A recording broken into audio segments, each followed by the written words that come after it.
Prometeram a libertação e não mentiram, porquanto se referiam à libertação maior.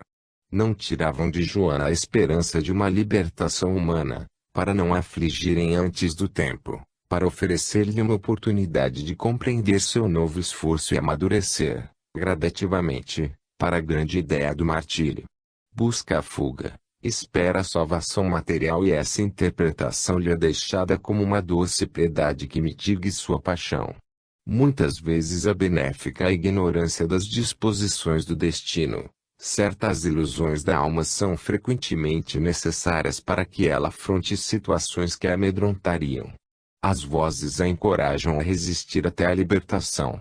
Só mais tarde haveria de compreender. Nicaense, não temas, elas haviam dito desde o princípio. Era necessária a prova suprema para dar ao mundo testemunho da origem divina das vozes. O destino de Joana não tinha de atingir somente o alvo de salvar a França, de santificar sua alma, mas, também, de afirmar ao mundo a verdade do Espírito. Joana deu a vida por essa afirmação. Jamais renegou suas vozes e sempre repetiu seu motto, de la parte de Deus, venho da parte de Deus.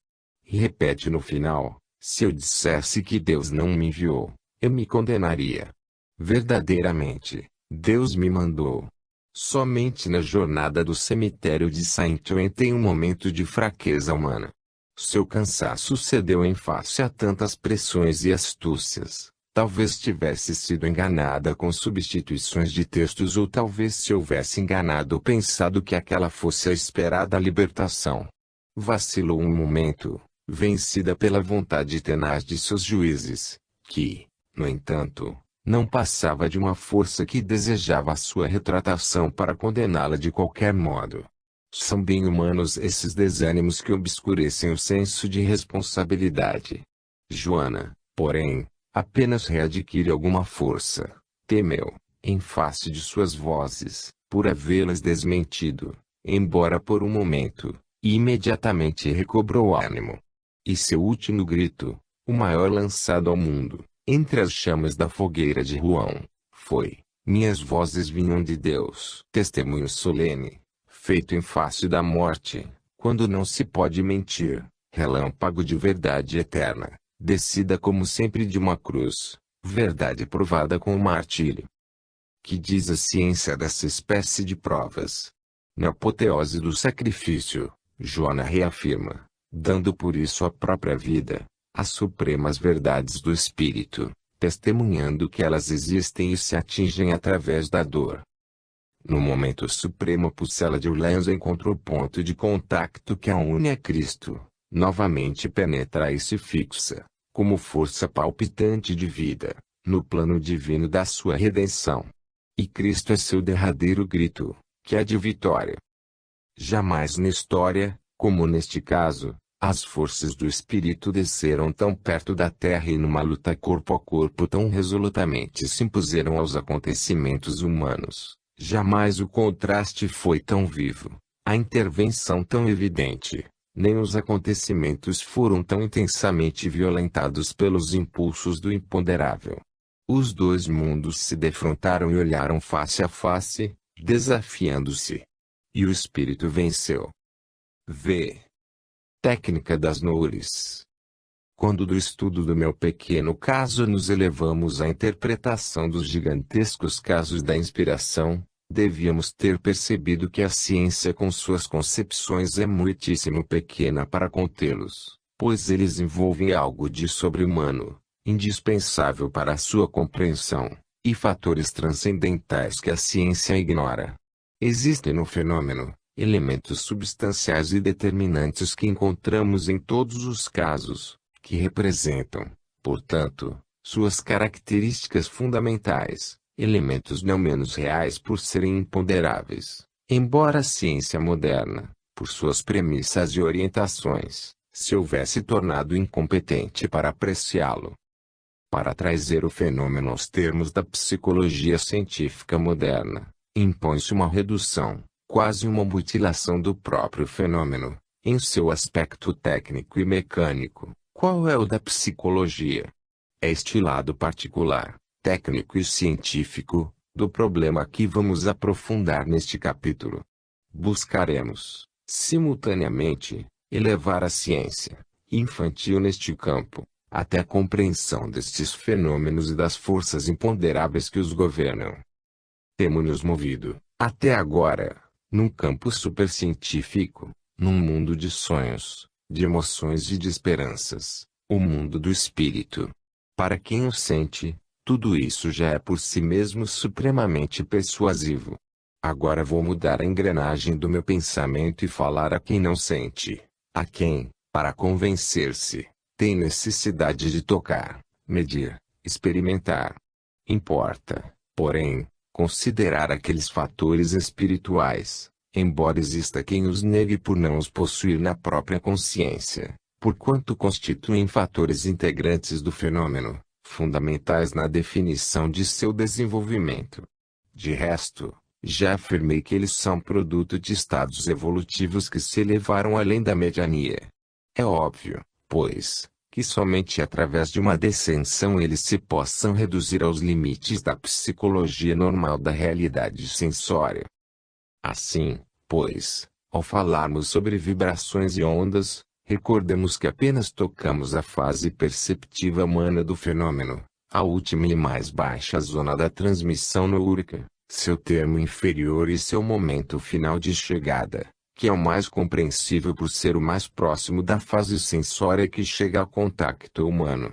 A fase mais elevada é uma emanação abstrata, supersensória e superconceptual, que se verifica numa outra dimensão de consciência e num outro plano de evolução, fase que a ciência e a própria psique humana normal não podem perceber e conceber por falta de meios, a não ser que haja uma redução dimensional, que é justamente o que a recepção inspirativa opera nas correntes noúricas. Quando, na fonte, nos encontramos num nível evolutivo supertemporal e superespacial, é absurdo pretender compreendê-lo inteiramente nos termos de uma pura questão técnica.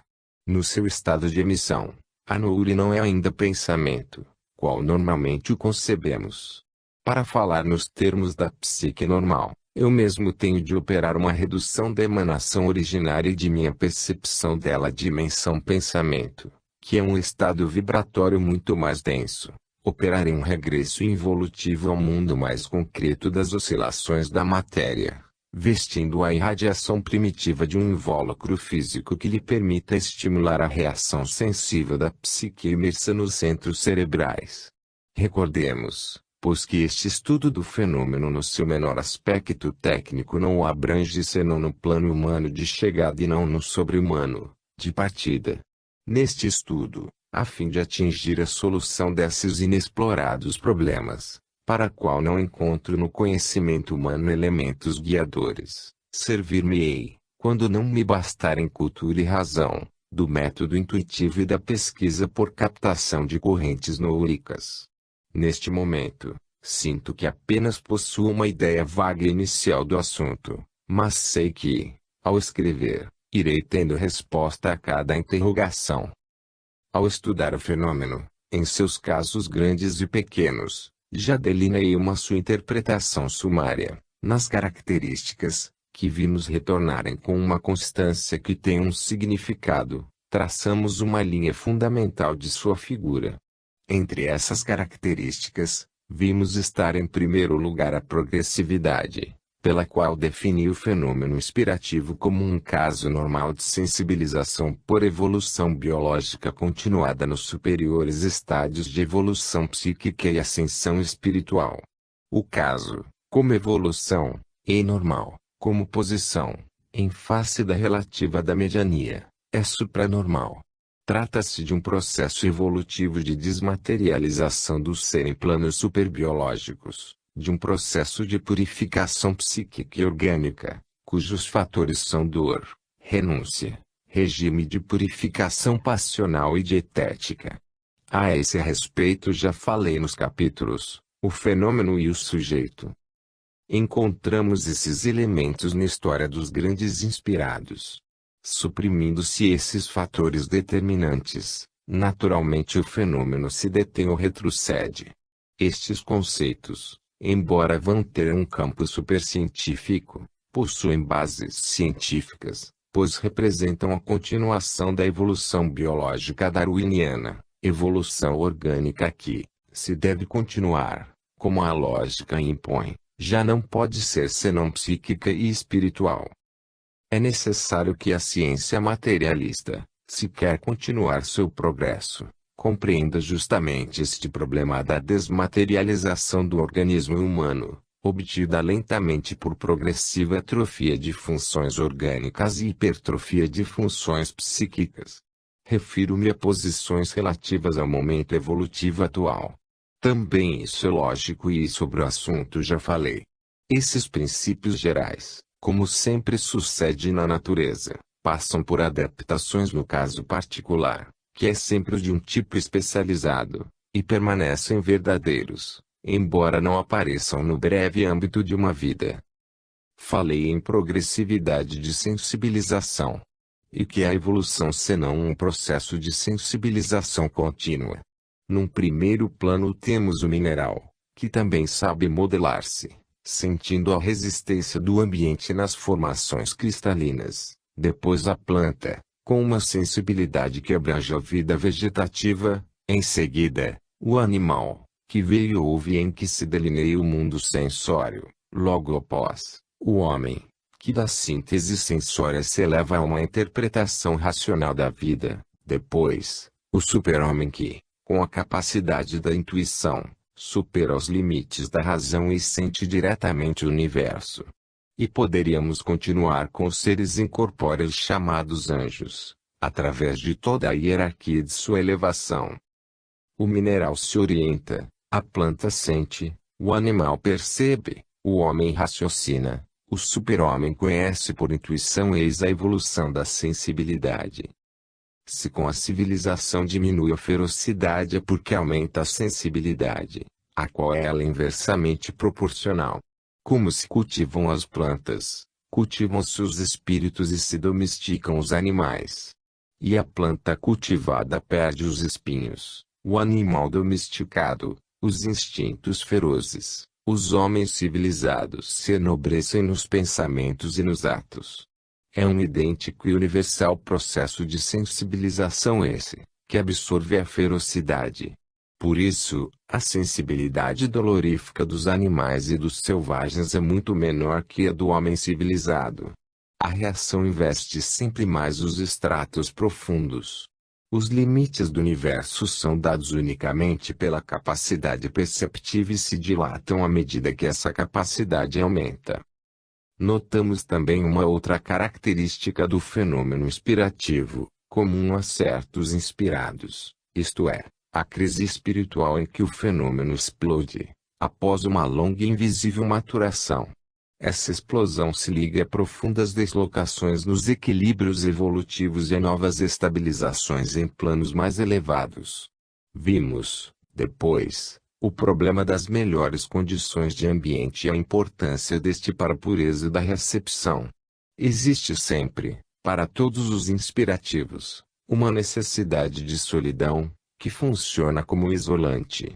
E também de oração, que é a elevação de espírito, que põe a psique em estado de receptividade, o que significa a corrente elétrica negativa, necessária para fechar o circuito com a corrente das noures, que é positiva e ativa.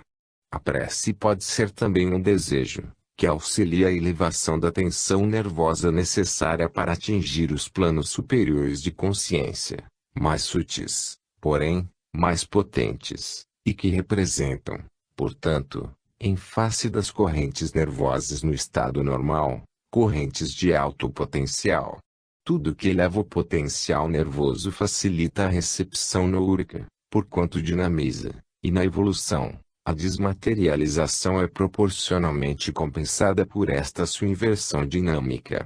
A percepção noúrica, de fato, dá uma sensação de alegria e de potência ao espírito, verificando-se em organismos purificados da animalidade e representando, em si mesma, um raio de ação e sensibilização muito mais vasta que o normal.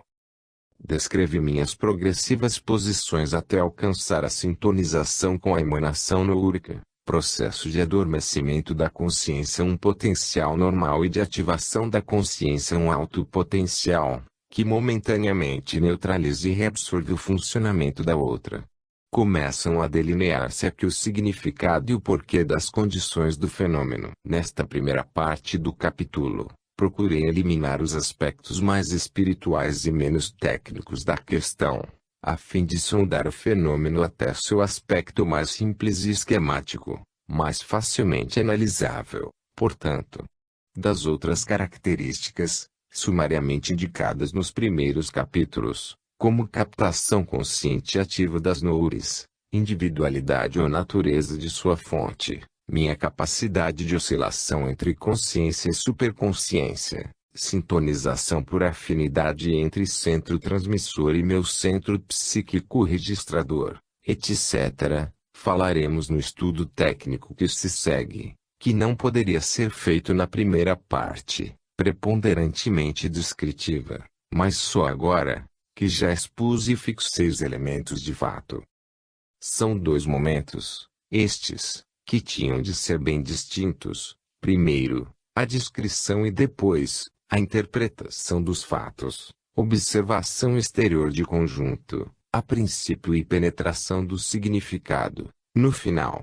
Compreender-se-á, então, a necessidade de um ambiente bem sintonizado, como dos bosques e montanhas, de um templo ou do próprio gabinete saturado de emanações noúricas, a necessidade de estados de ânimo de paz e do afastamento de interferências de vibrações psíquicas baixas, que perturbam a pureza da registração. Compreender-se-á a necessidade da purificação orgânica e psíquica, processo evolutivo que leva à afinidade com a fonte, possibilitando, portanto, a sintonização, com ela, do instrumento de ressonância, que é toda a personalidade do médium. Compreender-se-á o paralelismo que existe entre ascensão espiritual e sensibilização receptiva.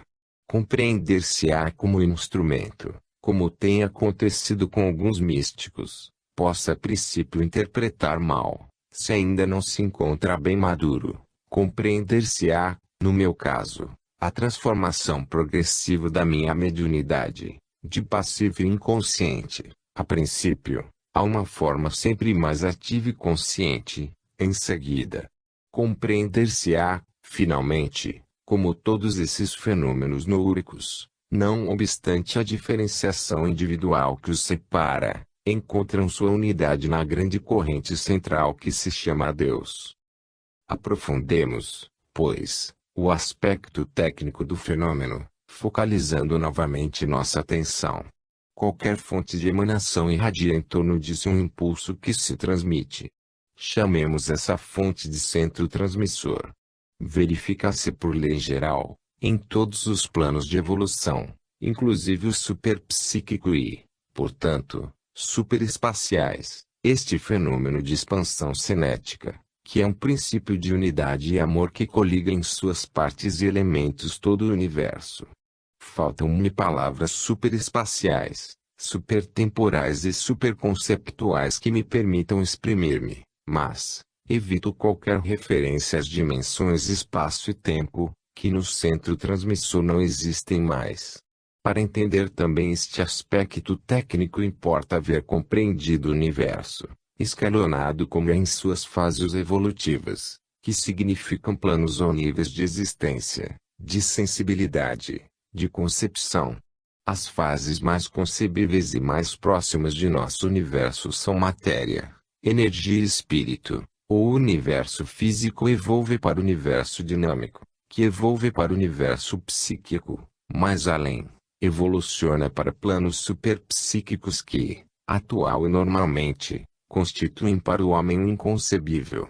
É preciso haver compreendido e ter presente a teoria da evolução das dimensões, como a desenvolvida em A Grande Síntese, pois, a passagem, por evolução, de um plano a outro, provoca a mudança de sua dimensão ou unidade de medida.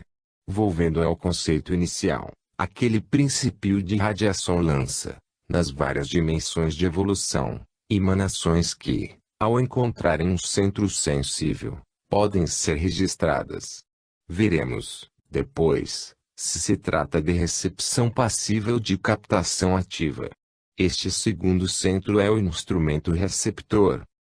Estão, assim, determinados os dois termos do fenômeno, que é essencialmente um fenômeno de transmissão e recepção, que tem sua correspondência no plano inferior do universo dinâmico, na transmissão acústica e, num nível relativamente mais elevado, na transmissão radiofônica por meio das ondas hertzianas, forma de energia mais evolvida das ondas acústicas. Trata-se sempre de oscilações no centro transmissor, comunicadas por vibrações do meio, ar ou éter, ao receptor, ouvido ou aparelho radiofônico. As variações ou modulações do impulso originário são repetidas exatamente pelo órgão de chegada, pois os dois centros distantes são aproximados pelo meio, que os torna realmente comunicantes e fundidos numa união de movimento. O símile acústico ou radiofônico não prejudica a espiritual imaterialidade do transmissor, porquanto, efetivamente, o universo, nos seus vários planos, responde a um princípio único que, embora no alto seja um inconcebível, se reflete em nosso universo físico, se bem que tornado rude pelo seu revestimento mais denso. No alto, apesar de nos movermos em dimensões superespaciais, permanece, ainda quando destilado como pura emanação cinética, o princípio que, nos planos inferiores, é transmissão espacial por ondas esféricas. A analogia implica uma redução de potência e de pureza, mas é exata, considerando-se que a vibração ondulatória é a forma de chegada, pensamento, e não a forma noure, de partida. Por isso, apenas chamamos emanação, a fim de exprimir o mesmo princípio de difusão, recordando, entretanto, que estamos além do plano espacial, dinâmico e do próprio plano psíquico. Existe, todavia, uma grande diferença entre o caso inspirativo e o confrontado.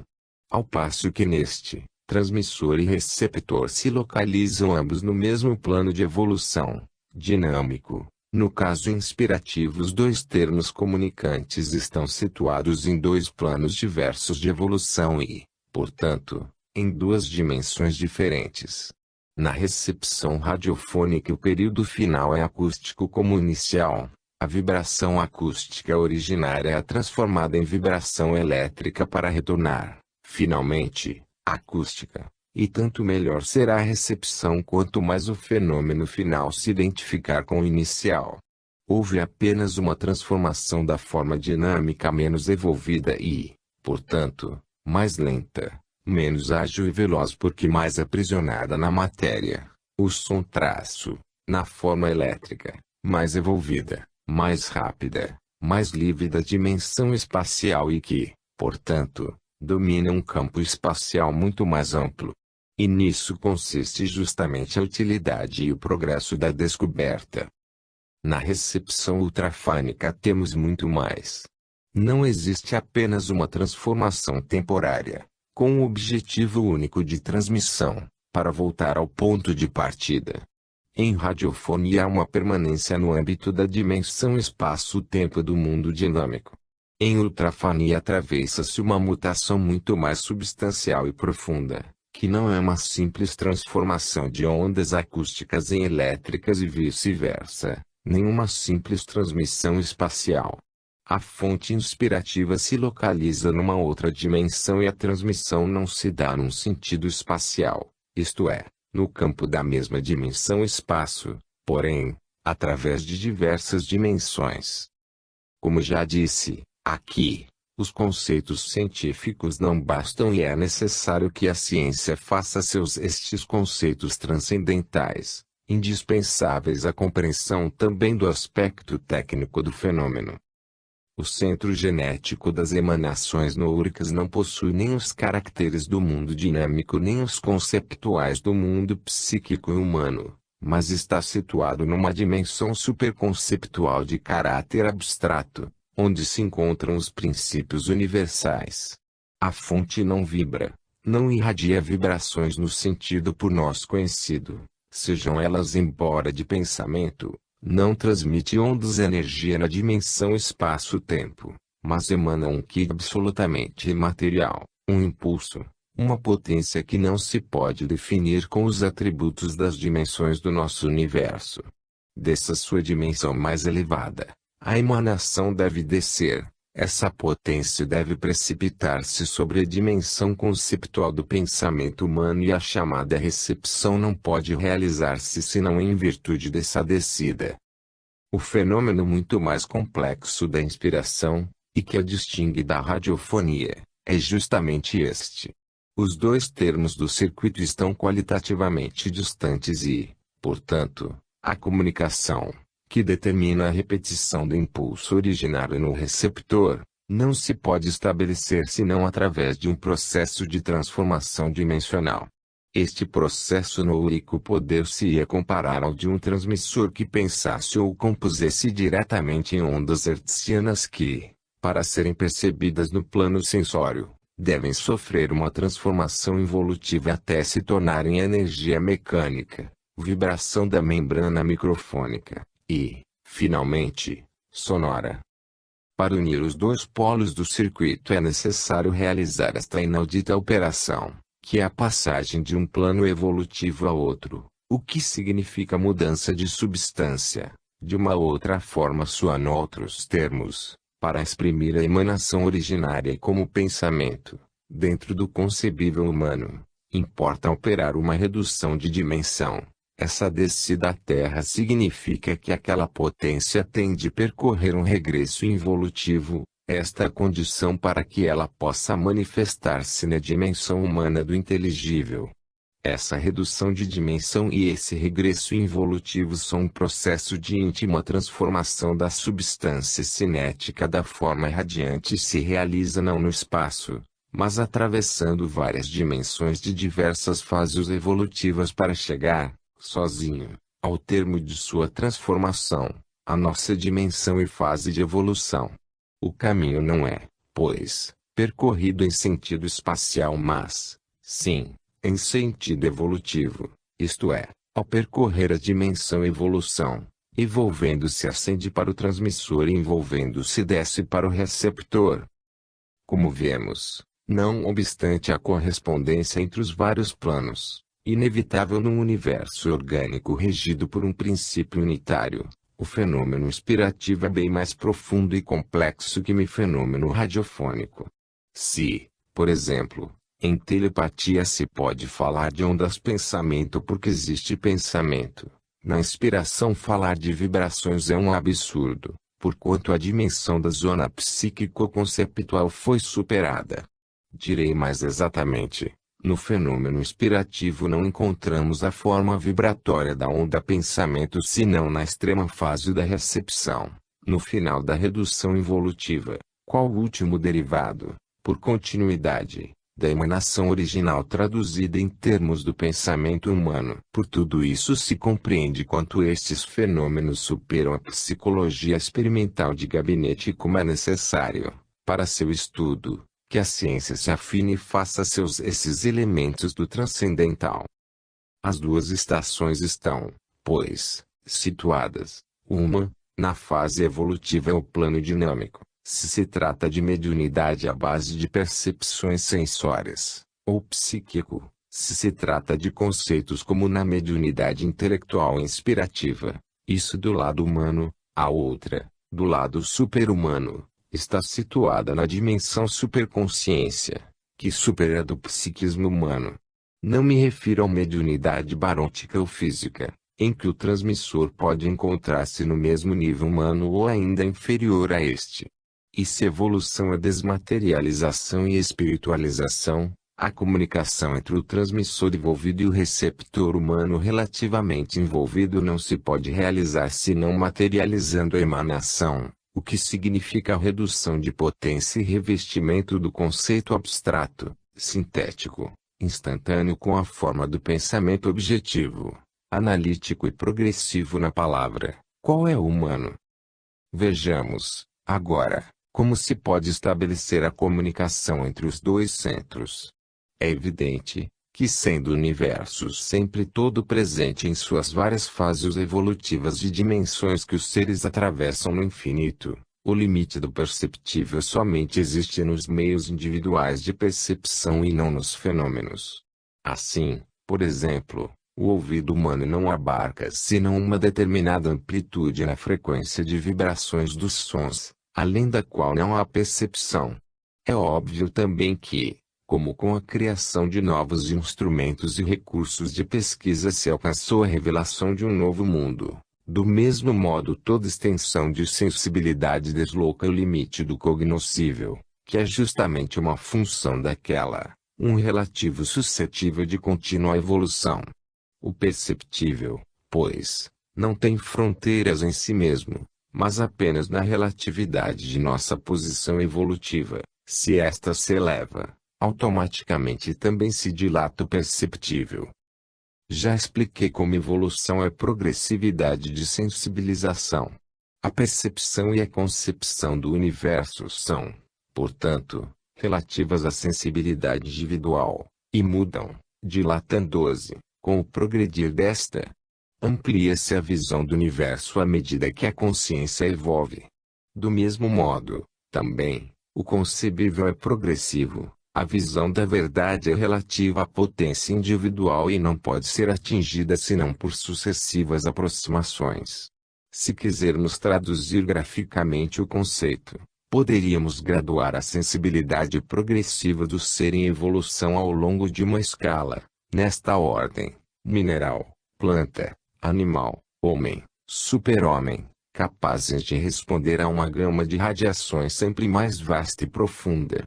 Isso equivale ao processo de exteriorização cinética, que é a substância da evolução, é simultaneamente dilatação de consciência ao longo da linha da sensibilização psíquica e manifestação da divindade, duplo processo de aproximação dos dois extremos, através do qual a criatura volta ao Criador. Pode-se, pois, estabelecer para todo indivíduo, conforme o ponto mais elevado que alcançou na escala, uma amplitude de capacidade perceptiva que compreende todas as menores, mas em que se excluem as mais amplas. Para que dois seres, inclusive no mundo humano, possam comunicar-se, isto é, compreender-se, é necessário que usem a mesma linguagem e expressem a mesma sensação do universo, o que significa que sua sensibilidade abrange o mesmo campo de capacidade perceptiva. A compreensão só é possível até onde o campo se sobrepõe, até onde haja coincidência de amplitude. Assim, o mais pode compreender o menos, mas não o contrário. Experimentemos explicar um conceito abstrato a um ignorante. Ele não o compreenderá se não soubermos reduzir ideia abstrata à sua dimensão conceptual de representação sensória. Esta é a condição da comunicação. Tudo isso também pode ser dito do outro modo: se, postos dois diapasões vibrantes à mesma nota, percutirmos um deles fazendo-o vibrar, também o outro se porá em vibração emitindo o mesmo som. Este princípio de ressonância é universal e verdadeiro tanto no campo acústico ou elétrico quanto no psíquico e superpsíquico. O contacto da consciência com o mundo exterior pelos caminhos dos sentidos é devido justamente a um fenômeno de ressonância. Nisso se baseiam a radiofonia e a telepatia. Muitas vezes, quando uma pessoa está para dizer-nos uma coisa, nós já a sentimos no próprio pensamento. O fenômeno de ressonância consiste no fato de que dois órgãos suscetíveis de oscilações, tendo a mesma característica ou frequência, no caso de um diapasão, o número de vibrações por segundo, podem influenciar-se reciprocamente, se um deles, mediante as próprias oscilações, produz ondas num meio que abranja ambos. Engenheiro e Montu, Rádio, Pag. 31. Também o pensamento pode transmitir-se por ressonância quando os centros cerebrais, nos movimentos atômicos de sua estrutura celular, sejam suscetíveis de oscilações que possuam idênticas características. Então, os dois centros psíquicos podem influenciar-se mutuamente, através de um meio comum que receba e transmita as suas vibrações. É indubitável que o pensamento seja uma vibração, porém, reduzida sutilíssima e evolvidíssima forma dinâmica, em vias de superar a dimensão espaço-tempo. Na verdade, a psique humana é um órgão capaz de vibrar e de entrar em ressonância, de transmitir e registrar normalmente correntes psíquicas, porquanto é assim que se forma, se projeta, se comunica e se recebe o pensamento, que, como a luz, circula por toda parte na atmosfera humana e além dela. Assim se transmitem estados de ânimo e sentimentos, além de conceitos. O segredo dos oradores, dos caudilhos que arrastam as massas, está em saber despertar essas ressonâncias. O pensamento vibra no universo, repercute, reage, volve a fonte, une em sintonia os centros distantes, anula-se, acumula-se, soma-se, desintegra-se. Nós irradiamos e recebemos irradiações do ambiente humano, dos planos inferiores, do alto, num mar de noures, de vibrações infinitas. Cada um entra em correspondência como sabe e como pode, conforme sua capacidade, mas a consciência do sensitivo é uma caixa harmônica fremente de todas as irradiações do universo. A telepatia outra coisa não é que um fenômeno de ressonância. Ressonância significa sintonização no mesmo estado vibratório, base da percepção sincrônica. Significa simpatia, afinidade. E por ressonância não só se transmite, mas também funciona o pensamento que é levado a mover-se por conexão de ideias, que é a sua forma de menor resistência. As ideias que se atraem espontaneamente por afinidade. Sua reaparição na consciência se deve à excitação de um estado vibratório que se propaga às formas semelhantes, capazes de ressonância. Os caminhos da mnemônica são os caminhos dessa ressonância por conexão. As estradas reais da consciência coletiva são as da ressonância. A compreensão é um fenômeno de ressonância. O pensamento, finalmente, tende, como todas as formas menores do mundo dinâmico, a difusão e, uma vez projetado, é indestrutível. Tudo isso nos conduz às mesmas conclusões do início. Para que se efetue a comunicação entre os dois centros é indispensável a mesma capacidade de ressonância, isto é, que eles sejam suscetíveis de deslocamentos cinéticos, dotados das mesmas características. Ora, para obter isso é necessário partir do mesmo equilíbrio cinético, isto é, importa achar-se no mesmo grau de evolução e de sensibilização que abrange o mesmo campo de capacidade perceptível ou conceptual. Só então pode realizar-se a sintonização. A base desta, portanto, é a afinidade. Para que se possa estabelecer a comunicação é necessária uma sintonização entre a consciência do médium e o centro de emanação, um estado de simpatia que permita a atração. Um estado complementar e de semelhança que estabeleça a fusão. As leis de afinidade se encontram na base de todos os fenômenos, inclusive daqueles comumente controláveis, de atração psíquica. Eis por que tanto tenho insistido sobre o paralelismo entre sofrimento e mediunidade inspirativa, justamente porque o primeiro é instrumento de evolução, que é sensibilização conducente à afinidade com os mais altos centros transmissores. A recepção noúrica, que é comunicação com centros superevolvidos, exige ascensão espiritual até aquele nível. Para que se possa estabelecer o contato com a fonte é necessário que a consciência se sensibilize por evolução, até o ponto de atingir uma amplitude de capacidade perceptiva que se sobreponha à da fonte. Esta é a condição da compreensão. Importa adquirir por ascensão de espírito a capacidade que lhe permita responder às sutis emanações noúricas. Para comunicar-se, o espírito desencarnado se identifica com o espírito do médium e esta identificação não se verifica senão quando existe entre eles simpatia, pode dizer-se mesmo, afinidade, diz Allan Kardec no seu livro dos médiuns, pág. 319.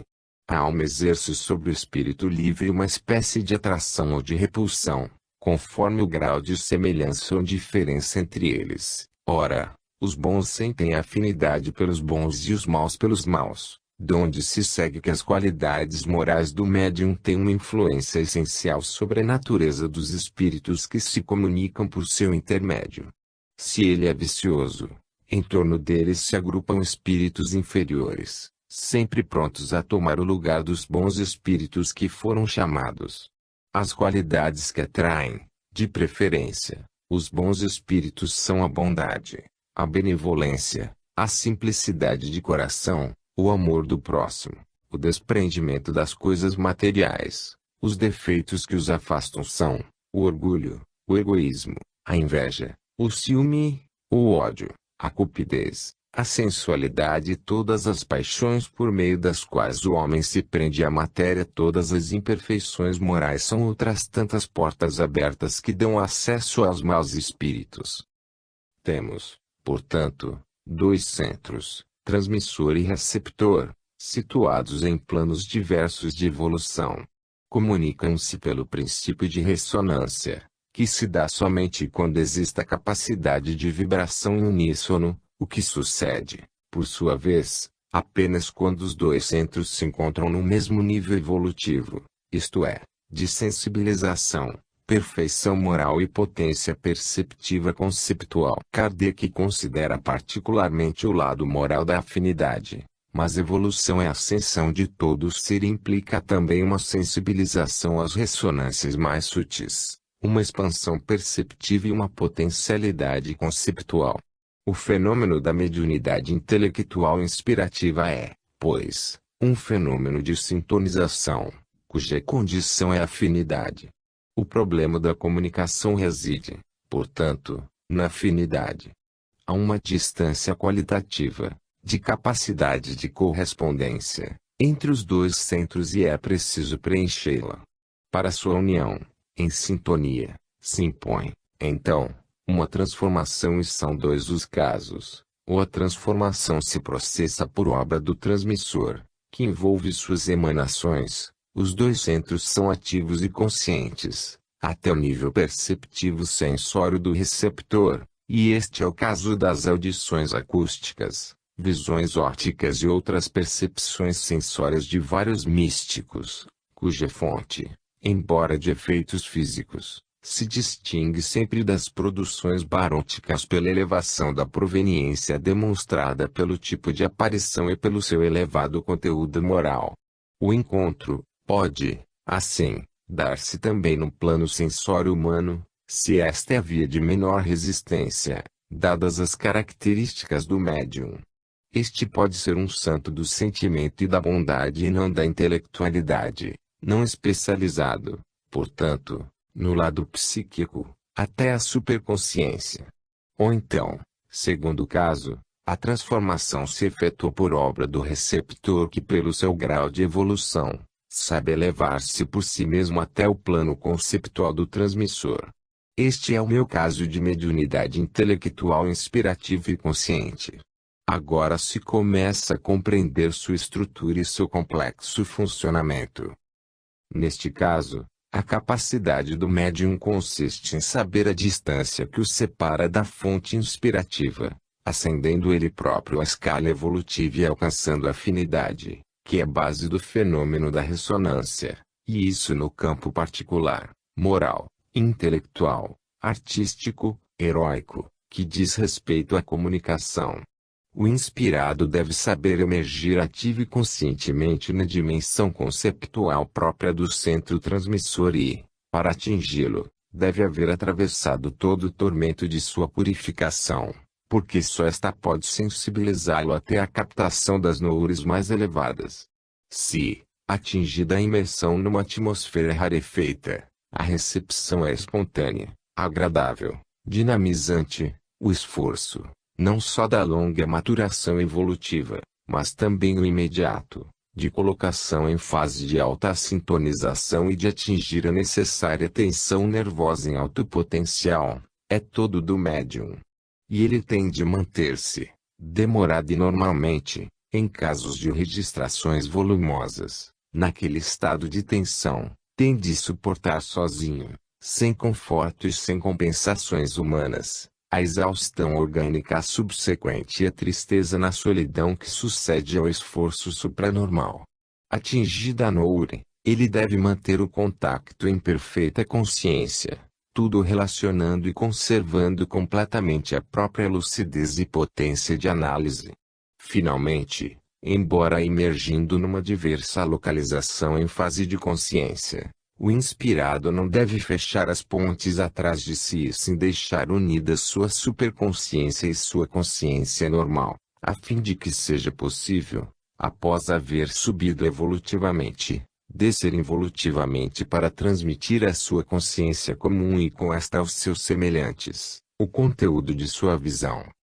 Indispensável é, pois, saber manter desperta a consciência nos diferentes planos, não só no alto, mas também nos planos inferiores e saber sustentar as já referidas união e comunicação para poder sempre surgir à superfície da consciência humana normal. Continuamente se faz preciso o dinamismo dessas deslocações, que permitem a tradução das sensações e concepções de um a outro plano. O inspirado tem, pois, não só de dominar uma amplitude perceptiva amplíssima, em que sua sensibilidade é posta à dura prova, seu ouvido psíquico não deve captar somente uma gama musical imensamente mais ampla que a do concebível humano. Tem ele que possuir rapidez de mutação interior, agilidade de deslocação ao longo da linha da evolução, presteza de adaptação às sucessivas focalizações dos vários visuais de perspectiva. Sem essas qualidades seu trabalho seria impossível. E essas deslocações ele tem de efetuar sem descontinuidade, sem zonas de inconsciência, sempre cientemente. Deve movimentar-se comodamente de um a outro extremo, seja na pequena consciência sensória e racional, apropriada aos conceitos analíticos e ligados à vida humana, seja na consciência intuitiva, adequada aos grandes conceitos longínquos, abstratos e sintéticos do absoluto. Somente neste caso se pode falar de mediunidade inspirativa consciente, a que domina o fenômeno, sente, joelha e escolhe as correntes, controla seu pensamento, julga e aceita-o. Quando o grau evolutivo do ultrafano é inferior ao da noure captada, então a redução dimensional não pode efetuar-se em sua consciência se tem a mediunidade mais comum, passiva e inconsciente, em que o sujeito é um mero instrumento que registra sem compreender. O verdadeiro ultrafano consciente tem de realizar, nas profundezas de seu eu, um laborioso esforço, pois, funciona como transformador de emanações noúricas em vibrações pensamento, como instrumento de redução do superconsciente inconcebível ao consciente concebível. Se não executasse essa descida psicológica não saberia exprimir-se e se conseguisse expressar-se seria julgado um louco. Além de tudo isso, deve ele possuir também a memória precisa de seus complexos estados, para poder oferecê-los como elementos de observação. Deve ter igualmente qualidades de autoanálise e introspecção, que lhe permitam analisar e interpretar o fenômeno e apresentar e usar o método intuitivo na pesquisa sistemática do inexplorado científico. No meu caso, a registração dos conceitos não é recepção passiva, mas captação ativa, de sinal não negativo, mas positivo. Minha inspiração pode ser definida, então, como mediunidade intelectual, registração de conceitos, inspirativa, isto é, proveniente dos mais elevados planos de evolução, ativa, isto é, por captação, e consciente, nos vários planos e dimensões. Tudo isso se torna para mim um método normal de pesquisa por intuição, uma verdadeira técnica de pensamento para mim, um sistema intelectual e cultural que o domino perfeitamente. Já descrevi os meios com que o consigo e conservo. Se particulares condições são requeridas, isso não tira o valor dos resultados práticos que com ele obtenho e que constituem um fato. Nos descritos estados de adormecimento da consciência normal, eu realizo, por iniciativa e com esforço próprios, a transformação acima descrita, que faz ascender meu eu consciente a uma dimensão superior. E quando a visão superespacial, instantânea, abstrata, atravessa a minha sensibilidade, devo saber descer novamente ao nível psicológico normal, realizando a transformação em direção inversa, pois que sem isso não me seria possível comunicar-me nem me fazer compreendido. Devo, assim, saber oscilar ao longo da escala da evolução e da involução, com diferentes focalizações de consciência, que me permitam exprimir, em termos racionais e de análise, a intuição sintética que em sua forma originária é inexprimível. O que descrevi é, sobretudo, a técnica funcional do meu fenômeno, que melhor que ninguém eu conheço.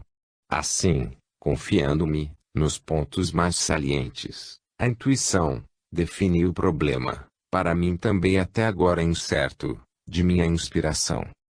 Estabelecida, assim, a estrutura central do fenômeno, completei-lhe a interpretação em outros aspectos seus.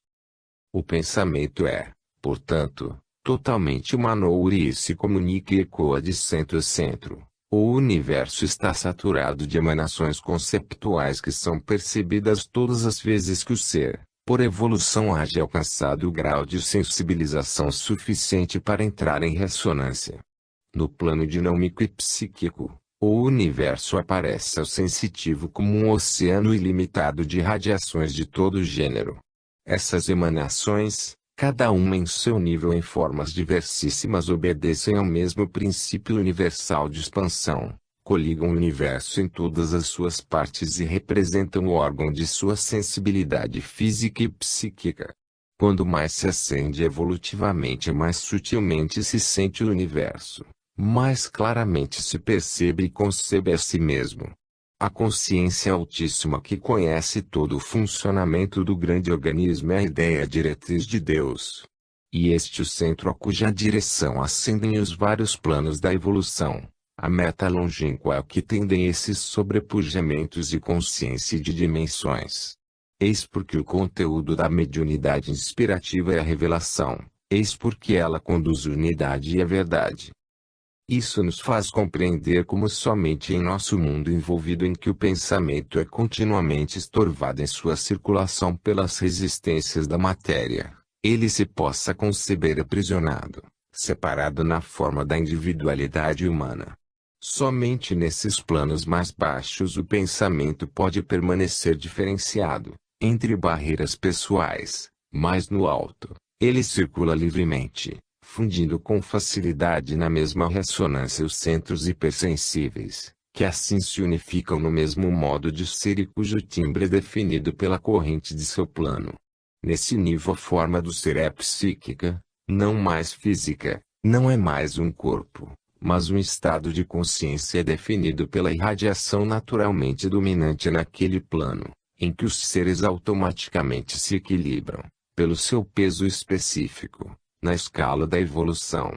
Como estamos vendo, é possível afrontar e resolver problemas de alta teologia com os conceitos mais exatos da psicologia científica.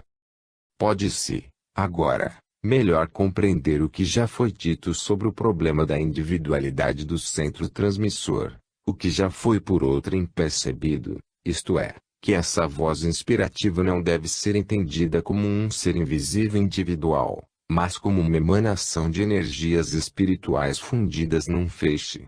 Ferder, o ciclo progressivo das existências. Quando a inspiração toca um certo nível, não mais se pode falar de uma entidade como centro psíquico, num sentido pessoal humano, não se pode definir nem limitar a fonte a um nome. Pode-se apenas indicar a direção de proveniência e falar de planos de evolução e de correntes núcleas que os percorrem e definem. Foi nesse sentido que falei de Cristo como centro de emanação, fonte de revelação, corrente de pensamento sempre presente que governa o mundo.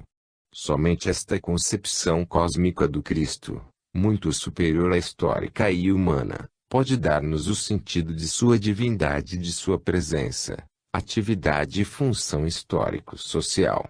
A imprensa sul-americana, com muita precipitação e simplicidade atribuiu, sem mais, a Cristo as mensagens e a grande síntese, pelo seu sabor evangélico. É preciso, porém, compreender quanto é perigoso e anticientífico definir de forma tão categórica uma proveniência que reduz o Cristo à comum concepção histórica humana. É preciso entender que o Cristo real não pode ter, em sua essência, nenhuma forma em nosso concebível, que não o alcance e encerra senão reduzidamente. No meu caso, pois, só se pode falar de direção da descida das nuvens. Pode-se dizer que, desde a direção, ninguém sabe quão longínqua e de qual vertiginosa altura, que tem seu início em Cristo e na divindade, procede uma noure, através não se sabe de quantos planos e sofrendo desconhecidas reduções de adaptação, até o plano em que minha mais alta consciência inspirativa, ascendendo fatigosamente, pode captá-la, para realizar o último e certamente o mais rápido caminho que devia levá-la à forma da psicologia humana.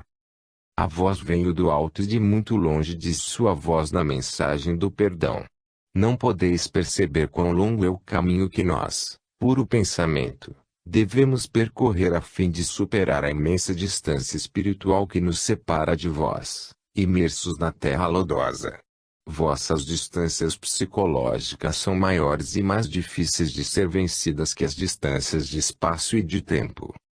Isso significa a distância conceptual da fonte e longo caminho percorrido, isto é, redução dimensional operada para superar aquela distância e descer daquela altitude ao nosso plano de evolução, distâncias psicológicas, evolutivas, de dimensão conceptual. Só agora, que delineamos este estudo técnico sobre as noures, podemos compreender qual processo de redução implica essa descida de correntes espirituais, qual série de filtragens seja necessária, através de vários planos, para que a luz seja perceptível e a irradiação acessível, quantos intermediários, de gradual transparência espiritual, devam colaborar para que a cegueira espiritual do intermediário possa alcançar o alto e a potência conceptual possa chegar, límpida, sem ofuscar-se, ao plano terreno. Nesse complexo processo, muitos auxílios são necessários ao lado de meu esforço e, não obstante minha forma de mediunidade inspirativa e consciente, grande parte da transformação tem de se realizar fora de minha consciência, em planos superiores aos que me são acessíveis. Um trabalho de preparação, que ignoro, tem de realizar-se acima de mim, para trazer a noure até o plano de minha captação. O fenômeno é vasto, feito de diversas colaborações, através de gradações de pureza e elevação de que eu sou apenas o último termo, o mais baixo e envolvido. No alto, como realidade objetiva e científica que eu sinto, se acha um coro de hierarquias que gravitam, de esfera em esfera, na grande luz de Deus. Até os planos inferiores se prolonga a hierarquia e a Terra recebe as irradiações do alto e é guiada. Após tudo isso, compreende-se sempre melhor que o problema para mim fundamental, como primeira condição para minha captação noúrica, é o da ascensão espiritual. Compreende-se como, para mim, a questão da mediunidade e a do aperfeiçoamento espiritual devem coincidir. Se a fonte da inspiração está no alto, eu devo viver sempre estirado para o alto, para poder atingi-la. Sou uma antena, sensibilizada pela dor, e deve elevar-se o mais possível aos planos superiores, a fim de trazer deles ao nosso suas concepções. Quanto mais me purificar a mais alto poderei subir e mais se ampliará meu raio de sintonização e captação. Em ultrafania vigora a lei de afinidade. É princípio geral que cada médium não pode entrar em sintonia consciente senão com a noure do próprio nível evolutivo. Isso porque a recepção inspirativa não se deve a uma transmissão individual, mas a uma imersão minha numa corrente de pensamento ou atmosfera conceptual, em sintonia com a qual se determina a forma de minha consciência.